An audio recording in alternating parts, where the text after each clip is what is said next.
네, 무기 체계 간의 찐 가성비를 비교해보는 웹폰 맞짱 두 번째 시간입니다. 오늘도 역시 김대영 군사평론가님 모시고 얘기 나눠보겠는데요. 자, 오늘은요. 미국과 러시아의 화력 끝판왕 MLRS 대 BM30 스메르치를 전격 비교한다고 합니다. 안녕하십니까? 예, 안녕하십니까.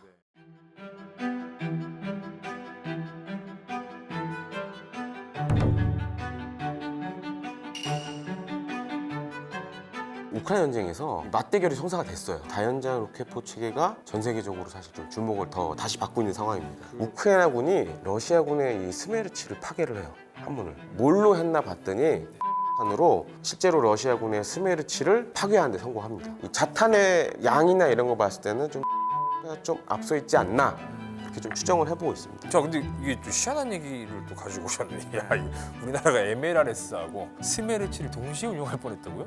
우리나라가? 다련장 로켓포 선택하신 이유는 뭐 있을까요?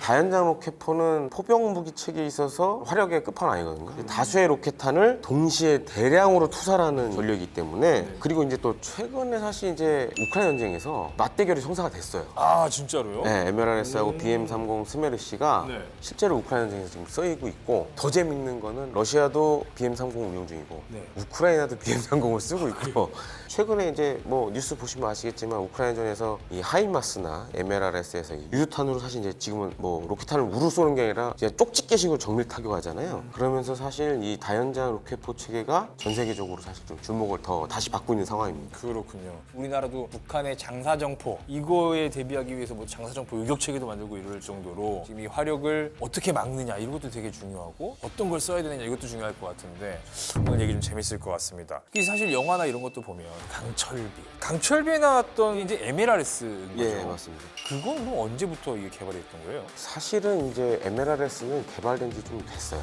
1970년대 말부터 개발을 시작했거든요. 저희보다 오래됐네요. 그건 어쩌면 저랑 동갑일 수도 있습니다. 그래요? 네. 그러니까 개발은 그때 됐는데 네, 개발은 그때 됐죠. 83년도부터 이제 미국군의 전력화가 시작됐고 기본형이 M270 MLRS였고 그다음에 M270A1 지금 A2까지 이제 성능 개량을 했습니다. 대구경 다련장이라고도 이제 부르기도 해요. 실제 육군에서는. 그래서 사실은 이제 미국은 사실 다연장 로켓포를 그렇게 쓴 나라는 아니었어요. 공군력이 워낙 뛰어나고 그렇죠. 공군력이 이제 반면에 이제 소련은 2차 세계대전 때부터 다연장 로켓포를 이제 많이 썼죠. 얘는 뭐 무조건 미사일, 네. 다련장 네. 뭐 이런 거였죠. 네. 근데 이제 1970년대 들어서면서 이 유럽에서 소련과 이제 바르샤바 조약기구 군대들이 부대가 압도적으로 이제 막 늘어나고 특히 이제 전차 장갑차 이런 기계화 부대 숫자가 확 늘어나니까 야 이거를 어떻게 처리를 해야 되는데 어떻게 해야 되냐 새로운 개념의 다연장 로켓포를 만들자. 근데 이렇게 된 이유가 미 육군은 새로운 교리가 등장하면 거기에 맞춰서 무기 체계를 다시 싹 개편해요. 그때 70년대 새로운 교리가 뭐였냐면 공지 전투라는 개념인데 지금 우리 육군도 계속 이걸 쓰고 있어요. 당시에 이제 소련 바르샤바 조약기구가 전차 기계화 부대가 많잖아요. 이게 재파식으로 막 밀고 들어오거든요. 그럼 이걸 어떻게 막아 생각해보니까 이 선에서 들어오는 부대들을 빠른 시간 내에 이걸 경멸을 시켜버리면 오히려 수월하게 방어를 할 수 있겠다. 두 번째 파도부터 그냥 잘라버리자. 잘라버리자. 그리고 이제 또 A10, 아파치, 에이브람스, 브래들리 장갑차 이런 것들이 다 공지전투 때문에 만들어요. 우리 아는 친구들 이름 다 나오네요. 네, 뒤에 오는 대규모 전력을 순식간에 없애겠다. 그래서 MLRS가 개발이 됩니다. 강철비라는 별명에 걸맞게 한 발당 한 400에서 600발의 자탄을 내장하고 있는 거예요. 그러니까 이 한 발이 그냥 딱 날아 꽂히는 게 아니라 한 발이 400에서 600발의 자탄 공중에서 터지면 피해 범위도 엄청 넓고. 그래서 이제 한 번에 이제 적 기갑사단 같은 경우는 이제 완전히 날려버리는 거죠. 그럼 라이벌인 BM30 그 스메르치는 언제부터? 그러니까 이제 소련은 2차 세계대전 때부터 이 다연장 로켓포를 많이 썼잖아요. 이제 대표적인 게 이제 카츄샤라 불리는 이 다연장 로켓포인데 우리 카츄샤 주한미군. 소련은 이후에도 계속 다연장 로켓포 체계를 새롭게 만들고 뭐 성능 개량도 하고 하는데 소련 육군이 적진 깊숙이 있는 중요 시설을 타격할 수 있는 다연장 로켓포가 좀 필요하다. 그래서 이제 BM30을 만들게 되는데 스메르치는 69년부터 사실 개념 연구를 하고 76년 말에 이제 본격적으로 개발에 들어가게 됩니다. 그래서 사거리가 거의 이제 70km에 달하는 구경이 이제 300mm인 새로운 다연장 로켓포가 바로 이 BM30 스메르치입니다. MLRS하고 또 공통점이 있어요. 12연장 다연장 로켓포입니다. BM30 같은 경우에는 이 발사관이 12개로 돼 있고 MNS도 기본적으로 쓰는 탄은 12연장으로 돼 있어요. 그러니까 6개, 2개 파드로 이렇게 돼 있으니까 12개로 이렇게 돼 있습니다. 근데 이게 또 희한한 얘기를 또 가지고 오셨네. 야, 이거 우리나라가 MLRS하고 스메르치를 동시에 운영할 뻔했다고요? 우리나라가? 과거에 이제 김대중 정부 때 이제 의사록에 보면 이제 도입을 검토를 했었어요, 한번. 아, 그러면 그거 불곰 사업. 네, 맞습니다. 이제 불곰 사업으로 군의 차기 다련장과 관련돼 가지고 스메르치를 도입하려고 검토를 했었는데 최소한의 부대 단위만 판매해도 이 러시아가 당시에 샘플로도 안 된다 이거는. 그러니까 당시 러시아도 이제 상황이 안 좋은 때였는데 그래서 이건 안 된다. 그리고 이제 또 한 가지 문제가 사실은 다연장 로켓포가 자체는 얼마 안 비싸요. 근데 문제는 탄약이 비싸요. 이제 탄약 문제도 있고 또 러시아가 안 팔고 해서 그냥 유야무야 됐습니다. 만약에 근데 됐다 그러면 두 가지가 다 굴러다니는 모습을 볼 수도 있었겠죠. 예. 이 좀 전에 이제 잠깐 얘기해 주셨는데 이게 포병 무기 진짜 사거리가 되게 중요하잖아요. 네, 이 사거리는 그러면 어떻게 좀 다른지 이것도 좀 비교가 필요할 것 같아요. 그래서 일단 MLRS하고 스메르치 같은 경우에는 구경, 즉 이제 직경에 좀 차이가 있어요. 그러니까 MLRS는 기본적으로 이제 227mm 로켓탄을 사용합니다. 근데 BM30 스메르치는 말씀드렸듯이 이제 300mm를 사용하고 있고 이미 구경이 크다는 그만큼 파괴력이 크다는 얘기고. 파괴력도 크고 사거리도 좀 차이가 나기 시작하는 거죠. 그러니까 사용하는 로켓탄의 종류에 따라서 최대 이제 90km까지. 일단 사거리에서는 스메르치가 앞서는데 반면에 MLRS 같은 경우에는 GMLRS 이게 유도탄인데 얘는 이제 사거리가 한 70km 되고 현재 개발 중인 게 또 하나 있습니다. GMLRS ER이라고 그러는데 얘는 한 150km까지 날아가요. 그래요? MLRS가 약간 좀 사거리 면에서는 좀 앞서는.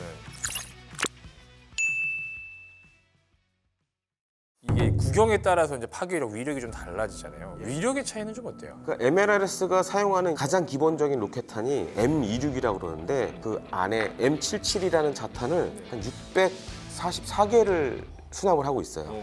그래서 요 한 발이 보통 우리가 이제 언론에서 많이 하는 축구장 한 개의 면적을 이제 날릴 수 있다라고 이제 얘기를 하는데 산술적으로 계산해 보면 그러니까 MLRS가 최대 12발의 이 M26을 쏘는데 미식 축구장 12개 날리는 거죠.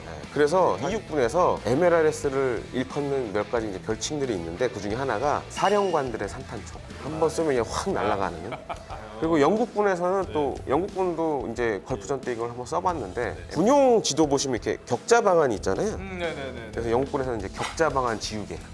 네. 미식 축구장 12개를 한 번에 그냥 수많은 수리탄들이 그냥 확 쏘져서 없어지는 거죠. 그래서 실제로 이제 미육군이 이 MLRS 개발할 때 이제 화이트샌드 시험장에서 이 M26 로켓탄을 터트리는 그 영상이 있어요. 근데 재밌는 게 약간 이제 그 팝콘 튀기 때문에 이렇게 팍팍팍 소리 나잖아요. 진짜 그런 소리가 나더라고요. 자탄이 터질 때 팝콘 튀기 소리가 팍팍팍 나더라고요. 재밌어요. 죄송합니다. 이게 사실 재밌을 얘기는 사실 이제 이게 좀 약간 그러니까 섬뜩한 와, 얘기긴 근데 한데 정말 수류탄급이더라고요 이게. 살벌합니다. 살벌해. 이 스메르치는 어때요 그러면? 스메르치는 사실은 위력을 구체적으로 설명한 자료가 없더라고요. 근데 우리가 예상을 해봤을 때 구경이 더 크기 때문에 더 많은 자탄을 탑재할 수가 있습니다. 이 자탄의 양이나 이런 거 봤을 때는 좀 스메르치가 좀 앞서 있지 않나 이렇게 좀 추정을 해보고 있습니다.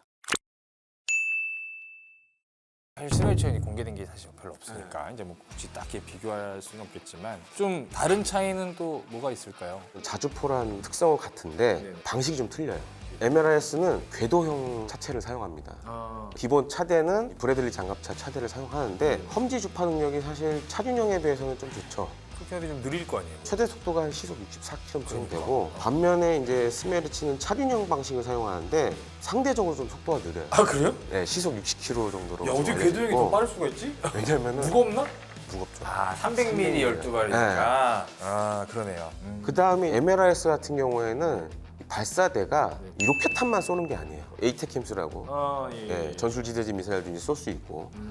근데 이제 BM30 스메르치 같은 경우에는 애초에 로켓탄만 쏘게끔 이제 발사관을 그렇게 만들었죠. 네, 사실 BM30 스매시는 엄청 크거든요. 이제 수송기나 이런 걸로 나르기는 좀 애매합니다. 반면에 이제 MLRS 이제 개발할 때부터 예를 들어서 이제 한반도 유사시에도 보내야 되고 유럽에서 무슨 일 나면 보내야 되고 빨리 보내야 되니까 수송기에 실을 수 있게 만들었어요. 그래서 C17이나 C5 같은 대형 수송기로 운반이 가능합니다. 좀 대충 좀 얘기가 좀 나왔던 것 같은데 MLRS와 스메르시 장단점 좀 비교해 보면 좋을 것 같습니다. 장단점은 장전 및 재장전 시간의 차이가 많이 납니다. 저도 이제 군에서 구룡 다연장 로켓포를 실제로 이제 했던 사람인데 그렇군요. MLRS를 보고 깜짝 놀랐던 게 뭐냐면 사용하는 탄약을 포드화 혹은 컨테이너화 시켰어요. 보시면 아시겠지만은 보통 다연장 로켓 포탄은 신관, 포탄, 추진체 이렇게 되어 있는데 그 구룡 같은 경우에는 그걸 다 조립을 해야 돼요. 근데 MLRS 같은 경우에는 그 로켓탄을 공장에서 아예 조립돼 가지고 컨테이너에 담겨서 나와요. 그러니까 손을 댈 일이 없는 거예요. 얘는 두세 명이면 다 해요. 한 3, 4분이면 다 장전이 가능합니다. 근데 이 BM30 스메르치는 재장전에 한 20분 이상 걸려요. 컨테이너화가 안 돼 있어요. 이게 장전차라고 그러는데 이 조립된 로켓탄을 싣고 다니는 차가 있어요. 이걸 이용해서 장전을 시키는데 이게 시간이 많이 걸려요. 다연장 로켓포가 보통 이제 발사되는 속도는 시간은 엄청 짧습니다. 그렇죠. 2, 30초 안에 다 쏘고 끝나거든요. 12발을. 근데 문제는 장전 시간. MLRS는 이거를 획기적으로 바꿔놨죠. 발사 관체 그냥 바꿔버린 거니까. 그렇기 때문에 사실 이 전장에서의 생존성 측면을 보면 MLRS가 BM30 스메르치보다는 훨씬 더 앞서 있습니다. 스펙상은 좀 그렇고 이 MLRS와 스메르치 실전 얘기들을 좀 해주셨으면 좋겠어요. 예, 우선 MLRS 같은 경우에는 걸프전에서 처음으로 이제 그때 실전에서 사용됐는데 이라크군 병사들이 강철비라는 스틸레인이라는 이제 별칭을 만들어줬죠. 그리고 전쟁 기간 동안 만여 발의 로켓탄을 쏜 걸로 이렇게 알려져 있어요. 그래서 이라크군의 지대공 미사일 발사기지 30곳 이상을 초토화시켰고 이 밖에 이제 에이테킴스 미사일도 한 32발을 이제 발사했고 반면에 이제 스메르치는 지난 2014년에 시리아 내전에서 시리아군이 처음 사용한 걸로 이제 알려져 있는데 그리고 이제 이 우크라이나 전쟁에서 이제 MLRS하고 스메르치가 동시에 맞붙었죠 지금. 사실은 이제 우크라이나는 MLRS가 없었는데 서유럽 국가들이 이제 뭐 영국, 프랑스, 독일이 갖고 있던 MLRS를 우크라이나에 이제 지원했어요. 그래서 지난해 9월 15일에 우크라이나군이 러시아군의 이 스메르치를 파괴를 해요. 한문을. MLRS인지 하이마스인지 아직 정확하진 않은데 확실한 거는 이제 GMLRS 유도탄으로 실제로 러시아군의 스메르치를 이제 파괴하는 데 성공합니다. 그런 성과도 있었습니다. 실전이나 뭐 지금 뭐 스펙이나 사실은 이미 한쪽으로 좀 많이 기울고 있는 것 같아요. 뭐 MLRS 쪽으로만 기울고 있는데 전쟁 유지 비용, 전쟁 운용 비용에서는 이제 가격도 중요하니까 가격은 어떤가요? 네. 사실은 이제 생산 수량을 좀 앞서 설명을 드려야 될 것 같은데 MLRS는 지금 한 1,300여 문이 만들었습니다. 그래서 현재 미국군이 1,300여 문을 다 쓰는 건 아니고 사실 이전에는 꽤 많이 쓰다가 도태시켰군요. 냉전이 끝나고 좀 정리를 했어요. 그래서 지금 한 380여 문. 근데 이제 이것도 성능 개량을 계속해서 A1 모델이 있고 A2 모델 이 두 가지를 많이 쓰고 있고 여기에 또 우리나라도 이제 포함이 된다. 우리나라도 한 58문 정도 지금 사용을 하고 있고 사실은 이제 우리나라는 MLRS가 만들게 된 목표는 사실 이제 대규모 적 기계화 부대를 상대하기 위해서 만들었다. 대화력전 용도로 이제 우리는 이제 구매를 했고 그래서 사실은 지금 더 이상 이제 MLRS는 만들진 않습니다. 이제 지금 만드는 거는 MLRS를 축소시킨 하이마스를 주로 이제 생산하고 있고 그래서 2022년 기준으로 이제 최신형 이제 MLRS M270A2 같은 경우에는 대당 가격이 한 460만 달러로 알려져 있어요. 그러니까 한 60억 정도? 대당 이제 가격 60억 정도 되고 반면 이제 스메르치는 전 세계적으로 한 750여 문이 좀 만들어졌고 개발국인 러시아가 지금 현재 한 100여 문을 운용 중이고 지금도 아직도 생산하고 있습니다. 그리고 이제 우크라이나도 2014년 기준으로 한 80여 문 정도 지금 운용하고 있고 그리고 러시아도 그러니까 이제 미국의 하이마스 같은 토네이도 S라는 6연장짜리를 또 이제 만들고 있어요. 그래서 스메르치가 사실은 MLRS도 비싸요 지금. 네. 가격도 비싸요. 그러니까 아시다시피 이제 MLRS는 1,000문이 넘잖아요 만든 게. 그러다 보니까 이제 좀 가격이 많이 좀 다운이 됐는데 스메르치 대당 가격이 뭐 1,250만 달러가 나오더라고요. 1250만이면 두 배가 넘는데? 네, 그래서 한 164억 정도 하는 걸로. 저도 사실 좀 너무 비싸서 좀 의구심이 드는데 이게 단순히 한 대 가격인지 정확하게 나온 게 없어서 반신반의합니다 사실. 얘들이 정확하게 정보를 밝힐 리가 별로 없죠 사실은 또. 자, 결판은 이미 난 것 같네요, 이것도. 이거 뭐 사실은 T50과 M346은 뭐 그래도 한번 비교해볼 만하다 싶었는데 이거는 뭐 가격도 가격이고 스펙도 스펙이고 또 실전에서의 그 대결도 한번 또 이겨줬고. 예. 말할 거 없이 뭐 MLRS가 뭐 승리한 걸로. MLRS가 별 5개인 걸로 이렇게 그렇죠. 마무리해야 될 것 같습니다. MLRS와 스메르치 이렇게 좀 비교를 해봤는데 여러분 또 궁금하시거나 또 혹은 뭐 이렇게 요런 무기 한번 비교해봤으면 좋겠다라고 생각하시는 거 있으시면 댓글로 남겨주시면 잘 준비를 해서 빅 매치를 성사시켜드릴 수 있도록 하겠습니다. 오늘 말씀 잘 들었습니다. 고맙습니다. 감사합니다. 네.